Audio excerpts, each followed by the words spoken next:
ایک دن آپ صلی اللہ علیہ وسلم مدینہ میں احد کے پہاڑ پر کھڑے تھے اور ان کے ساتھ اسلام کے 3 بڑے خلیفہ ابو بکر، عمر اور عثمان رضی اللہ تعالیٰ عنہ بھی تھے۔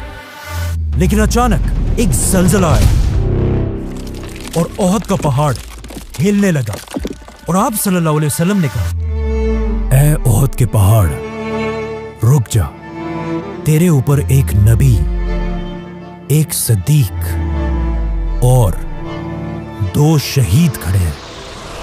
اس حدیث کے بعد آپ صلی اللہ علیہ وسلم فوت ہو گئے، لیکن حضرت عمر اپنی پوری زندگی ان کی یہ بات بھول نہیں سکے۔ اسی لیے اپنی پوری خلافت میں حضرت عمر ایک بہت ہی عجیب دعا مانگا کرتے تھے کہ یا اللہ مجھے شہادت کی موت دے، لیکن شہادت بھی ایسی جو رسول اللہ صلی اللہ علیہ وسلم کے شہر مدینہ میں ملے۔ حضرت عمر کی یہ دعا سن کر لوگ ان سے پوچھتے تھے کہ ایسا کیسے ہو سکتا ہے؟ اب تو عرب میں ساری جنگیں ختم ہو چکی ہیں اور مدینہ دنیا کی سب سے سیف سٹی ہے، تو یہاں پر آپ کو کوئی کیسے شہید کرے گا؟ لیکن حضرت عمر کہتے تھے کہ اگر اللہ نے چاہا تو ایسا ہو کر رہے گا۔ لیکن حضرت عمر کی شہادت دنیا کا کوئی چھوٹا موٹا ایونٹ نہیں تھا، کیونکہ شہید ہونے سے پہلے حضرت عمر نے دنیا کی سب سے بڑی ایمپائر بنائی تھی۔ اتنی بڑی ایمپائر کہ آدم علیہ السلام سے لے کر حضرت عمر تک اس سے بڑی ایمپائر کوئی نہیں بنا سکا تھا۔ مطلب حضرت عمر رضی اللہ عنہ کی empire Alexander the great, Julius Caesar اور ایون فرعونوں سے بھی بڑی ایمپائر تھی۔ لیکن آج افسوس کی بات یہ ہے کہ مسلمانوں کے علاوہ پوری دنیا حضرت عمر کو صرف عمر کہتی ہے۔ ایون گوگل میں بھی انہیں صرف عمر کہا جاتا ہے، لیکن الیگزینڈر کو آج پوری دنیا الیگزینڈر دی گریٹ کے نام سے یاد کرتی ہے۔ حالانکہ الیگزینڈر کی ایمپائر حضرت عمر کی خلافت کے سامنے کچھ بھی نہیں تھی۔ حضرت عمر کی خلافت کا یہ ریکارڈ اگلے کئی صدیوں تک کوئی نہیں توڑ سکا، لیکن آخر 600 سال بعد ایک بادشاہ نے ان کا ریکارڈ توڑ دیا، جسے ہم سب بہت اچھی طرح جانتے ہیں۔ ناؤ حضرت عمر کی خلافت کے سب سے بڑے کاموں میں سے ایک فرعونوں کے ملک ایجپٹ کو فتح کرنا تھا، جو اس وقت کی دنیا کا سب سے پاورفل اور رچ علاقہ تھا۔ لیکن اب جب مسلمانوں کی ساری اٹینشن ایجپٹ کی طرف تھی، وہاں پرشین بادشاہ کو تھوڑا ریلیکس ہونے کا ٹائم ملا، اور اس نے اس ٹائم کو یوز کر کے اپنے سارے جنرلز اور لوگوں کی طرف آخری لیٹرز بھیجے اور ان سب سے کہا کہ اگر اب بھی تم لوگ نہیں جاگے تو عمر ہماری اس 800 سال پرانی پرشین ایمپائر کو ہمیشہ کے لیے ختم کر دے گا۔ جس کے بعد پرشین ایمپائر کی عوام اپنی تلواریں اٹھا کر ہر طرف سے ایک بہت بڑی فوج بنانے لگی اور مسلمانوں سے آخری جنگ کے لیے تیار ہونے لگی۔ اب جب مدینہ میں خلیفہ عمر رضی اللہ تعالیٰ عنہ کو اس بات کا پتہ چلا تو انہوں نے فیصلہ کیا کہ وہ مسلمانوں کی پوری فوج کو ایک جگہ جمع کر کے پرشین ایمپائر سے آخری لڑائی کے لیے بھیجیں گے۔ لیکن ایسا کرنے سے ان کے ایک بہت بڑے منسٹر علی رضی اللہ تعالیٰ عنہ نے انہیں روک دیا اور کہا اگر ہم مسلمانوں کی پوری فوج کو ایک جگہ جمع کریں گے تو کہیں ایسا نہ ہو کہ رومن ایمپائر دوبارہ ہم پر حملہ کر دے۔ حضرت علی کی یہ بات خلیفہ عمر رضی اللہ تعالیٰ عنہ کو بہت پسند آئی، تو حضرت عمر رضی اللہ تعالیٰ عنہ نے اپنی رائے چھوڑ کر حضرت علی کی رائے مانی اور ہر علاقے سے چھوٹی چھوٹی فوجیں جمع کر کے پرشین ایمپائر پر آخری حملہ کیا۔ اس طرح مسلمان ایک بار پھر پرشین ایمپائر کے بہت سارے قلعوں کو فتح کرنے لگے، جن میں سے ایک قلعے کی سٹوری سمجھنا بہت ہی امپورٹنٹ ہے، کیونکہ اس قلعے کے لیڈر کا نام تھا ہرمزان، جو اس وقت پرشین ایمپائر کا سب سے طاقتور جنرل تھا۔ اسی لیے ہرمزان کی سٹی کو مسلمانوں نے بہت ہی مشکلوں سے فتح کیا، لیکن یہ سٹی فتح کرتے ہی ہرمزان مسلمانوں کی فوج سے بھاگنے لگا اور مسلمان اس کا پیچھا کرنے لگے۔ بھاگتے بھاگتے ہرمزان اپنی سٹی کے سب سے لمبی بلڈنگ پر چڑھ کر زور زور سے چیخنے لگا کہ میرے پاس 100 تیریں ہیں اور ان 100 تیروں سے میں ایک ایک مسلمان کو چن چن کے ماروں گا، لیکن میری ایک شرط ہے، اگر مسلمان مجھ سے یہ وعدہ کرے کہ وہ مجھے عمر بن خطاب کے پاس لے کر جائیں گے تو میں سرنڈر کرنے کے لیے تیار ہوں۔ تو مسلمانوں نے کہا ٹھیک ہے، اس میں کون سی بڑی بات ہے۔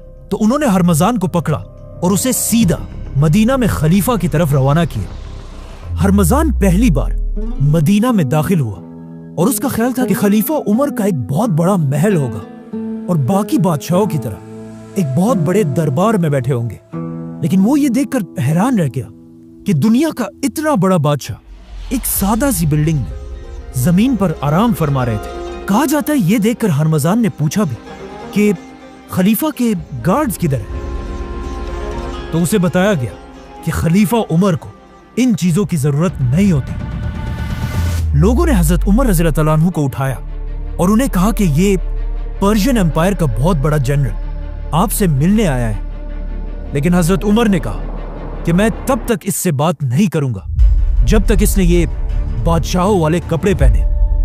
جاؤ اور اسے بدل کر آؤ۔ جب ہرمزان اپنے کپڑے بدل کر بالکل عام انسان کی طرح حضرت عمر کے سامنے پیش ہوا، تب حضرت عمر نے اسے اپنے پاس آنے کی اجازت دی، لیکن اس ہرمزان کی وجہ سے پہلے ہی اتنے مسلمان شہید ہو چکے تھے کہ حضرت عمر اسے سزائے موت دینے کا ارادہ کر چکے تھے۔ لیکن آتے ہی ہرمزان نے کہا کہ مجھے پانی پلایا جائے۔ جیسے ہی اسے پانی دیا گیا تو ہرمزان نے وہاں سب کے سامنے حضرت عمر سے کہا کہ مجھ سے وعدہ کریں جب تک میں اس پانی کو نہ پیوں تب تک مجھے کوئی قتل نہیں کرے گا۔ جیسے ہی حضرت عمر نے ہرمزان کی بات مان لی، ہرمزان نے وہ پانی زمین پر پھینک دیا اور کہا میں نے تو پانی پیا ہی نہیں، بلکہ یہ پانی تو اب میں کبھی پی ہی نہیں سکتا، اور اب آپ کے وعدے کے مطابق مجھے کوئی نہیں مار سکتا۔ جس کے بعد ہرمزان نے جلدی سے اسلام قبول کر لیا اور اس طرح مدینہ میں اپنی جان بچا لی۔ حضرت عمر نے بھی یہ دیکھ کر ہرمزان کو معاف کر لیا، لیکن انہیں پتا تھا کہ ہرمزان کوئی عام انسان نہیں ہے، بلکہ پوری پرشین امپائر کا آرمی چیف ہونے کی وجہ سے ہرمزان کو اس امپائر کے ایک ایک کونے کا پتا تھا۔ اسی لیے حضرت عمر نے ہرمزان کو مدینہ میں رہنے کی اجازت دی، بلکہ پرشین امپائر کے خلاف اسے اپنا ایڈوائزر بھی بنایا۔ لیکن حضرت عمر کو اس بات کا پتہ نہیں تھا کہ ایک دن یہی ہرمزان ان کی شہادت میں ایک بہت بڑا رول پلے کرے گا۔ آرمی چیف ہرمزان کی گرفتاری کا جب پرشین بادشاہ کو پتا چلا تو اسے بہت غصہ آیا، کیونکہ یہ پرشین امپائر کے لیے ایک بہت بڑی بے عزتی تھی۔ تو انہوں نے اور تیزی سے اپنی فوج کو جمع کرنا شروع کیا اور آخر پوری پرشین امپائر سے ایک بہت بڑی فوج جمع کر کے ایران کی سٹی نہاوند میں مسلمانوں سے آخری جنگ لڑنے کے لیے تیار ہو گئے۔ اب یہاں پہ تھوڑی کنفیوژن ہے کہ پرشین فوج کے جمع ہونے کی خبر حضرت عمر تک کس نے پہنچائی؟ پرانے گورنر سعد بن ابی وقاص نے یا نئے گورنر عمار بن یاسر رضی اللہ تعالیٰ عنہ نے، جو ایک بہت بڑے صحابی تھے اور ان کے ماں باپ نے سب سے پہلے اسلام کے لیے اپنی جان دی تھی۔ حضرت عمر کو جب اس کا پتہ چلا تو انہوں نے اپنے سارے منسٹرز کی ایک میٹنگ بلائی اور ان سے پوچھا کہ ہمیں کیا کرنا چاہیے، جس پر حضرت عثمان نے انہیں مشورہ دیا کہ آپ کو خود ایک بہت بڑی فوج لے کر پرشین بادشاہ سے لڑنے کے لیے جانا چاہیے۔ لیکن حضرت علی نے کہا کہ نہیں، خلیفہ کو مدینہ میں رہ کر کسی اور کو بھیجنا چاہیے۔ تو حضرت عمر نے ایک بار پھر حضرت علی رضی اللہ تعالیٰ عنہ کی رائے کو پسند کیا اور 30,000 کی بڑی فوج جمع کر کے اسے پرشین امپائر سے آخری جنگ کے لیے روانہ کیا، جس کے بعد نہاوند میں اسلام اور پرشینز کی آخری بہت بڑی جنگ ہوئی اور آخر بہت مشکلوں سے مسلمان یہ جنگ جیت گئے۔ لیکن یہ جنگ اتنی خطرناک تھی کہ یرموک اور قادسیہ کے بعد سب سے زیادہ لوگ اس جنگ میں مارے گئے تھے اور مسلمانوں کے جنرل نعمان بن مقرن بھی اسی جنگ میں شہید ہوئے تھے۔ مسلمان یہ جنگ جیت تو گئے، لیکن اس جنگ کے بعد مسلمانوں کی تاریخ ہمیشہ کے لیے بدل گئی، کیونکہ مسلمانوں نے اس جنگ میں ایک ایسا آدمی گرفتار کیا جس کا نام تھا فیروز، اور جس نے آگے جا کر جنگ کے بعد عربوں نے اس کا نام ابو لولوا رکھا اور یہ مغیرہ بن شعبہ کا غلام بنا۔ لیکن فیروز باقی سارے غلاموں سے بہت ہی ڈیفرنٹ تھا، کیونکہ یہ اس زمانے کا ایک قابل لوہار تھا، جسے دیکھ کر ابو لولوا کا ماسٹر مغیرہ بن شعبہ اسے مسلمانوں کے کیپٹل مدینہ لے کر آیا